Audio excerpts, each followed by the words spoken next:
Subscribe करें हमारे channel online Islamic classes को और साथ में दिए गए बेल आइकन को क्लिक करना ना भूलिए ताकि जैसे ही कोई नई वीडियो इस चैनल के ऊपर अपलोड हो तो आपको उसकी नोटिफिकेशन मिल जाए और आप आसानी के साथ वो वीडियो देख सकें। अऊज़ु बिल्लाहि मिनश शैतानिर रजीम।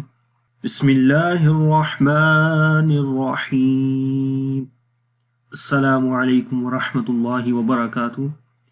मेरा नाम हाफिज़ बिलाल अहमद है और इंशाअल्लाह आज के इस नूरानी कायदा के सबक में हम लाम हर्फ पढ़ेंगे। लाम हर्फ का मखरज कौन सा है और इस हर्फ के अंदर कौन सी सिफात पाई जाती हैं, आइए शुरू करते हैं। लाम हर्फ पढ़ने से पहले उसका मखरज जान लेते हैं। लाम का जो मखरज है वो ज़ुबान की जो साइड है जिसको तरफ़े लिसान भी बोलते हैं, ये आप इस इमेज में देख सकते हैं, ये तरफ़े लिसान है। इस तरफ़े लिसान को जब मुकाबिल के तालू पे लगाते हैं, जो तालू दवाहिक से लेकर सनाया तक के जो दांत हैं उनके दरमियान में है, तो ये जो येलो जगह आपको नज़र आ रही है पीले रंग की, तो ये बेसिकली ये वाला तालू है जहाँ पर ज़ुबान की साइड लगती है, जिस वजह से लाम अदा होता है। ज़ुबान की साइड को जब सामने के तालू पे लगाते हैं और वो तालू दवाहिक से सनाया तक का है दोनों साइड्स पे, ये दांतों के नाम है। दवाहिक इस दांत को बोलते हैं, सनाया सामने के जो दो दांत हैं उनको बोलते हैं। तो ये लाम का मखरज है। इस इमेज के अंदर आप देख सकते हैं, जब हम लाम में ज़ुबान की साइड को सामने वाले मुकाबिल के जो तालू है वहाँ पर लगाएंगे, जो तालु दवाहिक से सनाया तक का है, तो उस वक्त लाम अदा होता है।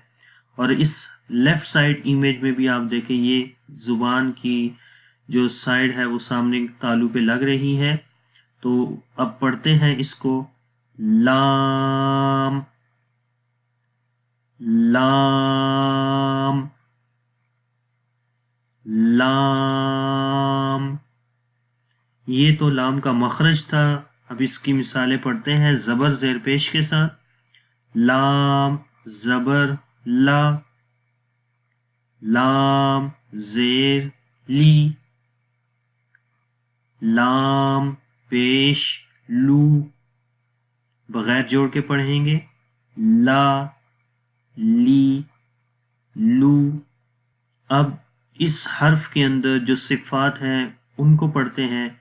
तो लाम हर्फ के अंदर जो पहली सिफ्त है वो सिफ्त जहर है, यानी कि इस हर्फ को जब पढ़ेंगे तो सांस रुक जाता है। तो इसकी मिसाल है हमज़ा लाम ज़बर अल।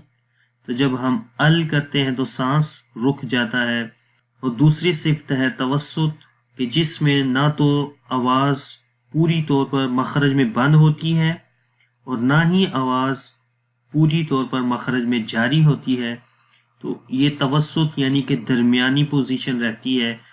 तो अब अगर आप इस इमेज के अंदर देखें, ये नीचे वाली लेफ़्ट साइड की जो इमेज है, तो यहाँ पर ये जब ज़ुबान सामने वाले तालू पे लगती है जो कि दवाहिक से सनाया तक का तालू है, तो उस वक्त होता क्या है कि आवाज़ यहाँ बंद हो जाती है। आवाज़ को कोई जगह नहीं मिलती कि जिससे जो है वो, यानी कि आवाज़ मखरज में बंद हो गई है तो आवाज़ यहाँ से तो बाहर नहीं निकल सकेगी। तो जैसे ये इस दरमियान वाली इमेज में भी देखें कि एरो के साइन आपको नज़र आ रहे हैं कि ये बेसिकली आवाज़ नीचे से आ रही है। और ये येलो जो प्लेस है ज़ुबान के नोक के ऊपर, ये वो जगह है कि जो सामने तालू पे लगती है और यहाँ से आवाज़ बंद हो जाती है। आवाज़ नीचे से आई और यहाँ उसको स्पेस नहीं मिली बाहर निकलने के लिए, तो होता क्या है कि आवाज़ साइड से टर्न हो जाती है। इसको इनहिराफ बोलते हैं, यानी फिर जाना। आवाज़ दूसरी लेफ़्ट और राइट साइड से जो है वो निकल जाती है, जो कि फिर मुंह से बाहर आ जाती है। ये इनहिराफ की सिफ्त है जो मैंने आपको भी बता दी कि आवाज़ फिर जाती है। और तो इससे अब होता क्या है कि ना तो मुकम्मल तौर पर आवाज़ मखरज में बंद हो रही है और ना ही मुकम्मल तौर पर आवाज़ مخرج کے اندر جاری ہو رہی ہے، بلکہ ایک توسط والی پوزیشن ہے، درمیانی پوزیشن ہے، اس لیے اس حرف کے اندر توسط ہوتا ہے۔ یہ اس امیج میں بھی آپ دیکھیں کہ یہ بالکل سائڈ سے آواز باہر نکل جاتی ہے، تو اس وجہ سے اس کے حرف کے اندر توسط کی صفت رہتی ہے۔ تو اب اس کو پڑھیں گے، حمزہ لام زبر ال، تو نہ تو اس کو ہم پڑھیں گے ال یعنی کہ بالکل آواز مخرج میں بند ہوگی جیسے کہ شدت میں ہوتی تھی، اور نہ ہی ہم اس کے اندر رخاوت کی صفت کریں گے جس میں کہ آواز مخرج میں جاری ہوتی ہے اور جس سے آواز ہوتی ہے ال۔ تو یہ دو صفات ہی اپوزٹ، ایک شدت اور رخاوت دونوں اپوزٹ ہیں، اور ان کے درمیان والی جو صفت ہے وہ توسط کی صفت ہے کہ جس میں جو ہے وہ لام کی آواز نہ تو مکمل مخرج میں بند ہو رہی تھی اور نہ ہی مکمل جاری ہو رہی تھی، جیسے کہ آپ نے امیجز میں دیکھا۔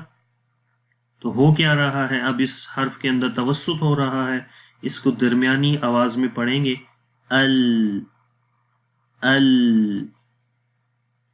اس کے بعد ہے استفال یعنی اس حرف کو باریک پڑھیں گے، یعنی زبان کی جڑ تالو کی طرف نہیں اٹھ رہی ہے، مطلب کہ آواز تالو کی طرف نہیں جاتی، حرف باریک پڑھا جاتا ہے لام۔ اس کے بعد انفتاح ہے، یعنی کہ آواز کا انحصار منہ کے درمیان یعنی زبان اور تالو کے درمیان میں نہیں ہوتا، بلکہ آواز آسانی کے ساتھ نکل جاتی ہے باہر، منہ کھل جاتا ہے۔ اس کے بعد ہے اذلاق، یعنی کہ یہ حرف زبان کے کنارے سے ادا ہو رہا ہے، اس وجہ سے اس حرف کے اندر صفت اذلاق ہے۔ تو تجوید کے اندر اذلاق اور اسمات کی جو صفات ہیں یہ آپ یاد رکھیں، ان کا اتنا تعلق نہیں ہے۔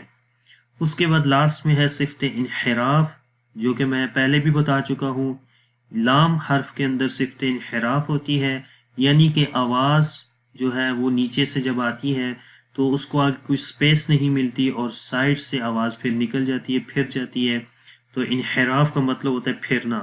تو یہی انحراف کی صفت را حرف کے بھی اندر ہم نے پڑھی تھی کہ اس میں بھی جو ہے آواز کو سپیس نہیں ملتی تھی اور آواز جو ہے وہ زبان کے جو درمیان والا حصہ وہاں سے باہر نکل رہی تھی را کے اندر، اور لام کے اندر زبان کی سائڈ سے جو ہے وہ آواز باہر نکل جاتی ہے، تو یہ ڈیفرنٹ ہے۔ تو یہ آپ یاد رکھیں لام کا۔ تو اب آئیے اس کی پریکٹس کرتے ہیں۔ حمزہ لام زبر ال، حمزہ لام زیر ال، حمزہ لام پیش ال، بغیر جوڑ کے پڑھیں گے ال ال ال۔ تو امید کرتا ہوں یہ ویڈیو آپ کو اچھی لگی ہوگی۔ اگر اس ویڈیو کے اندر کوئی چیز آپ کو سمجھ نہیں آئی تو اس ویڈیو کے نیچے کمنٹس میں آپ ہم سے پوچھ سکتے ہیں، اور اگر آپ کو یہ ویڈیو اچھی لگی ہے اس کو لائک کریں اور دوسروں کے ساتھ شیئر کریں۔ انشاءاللہ نیکسٹ کلاس کے اندر حاضر ہوں گا، تب تک کے لیے اجازت دیں۔ اللہ حافظ۔ السلام علیکم ورحمۃ اللہ وبرکاتہ۔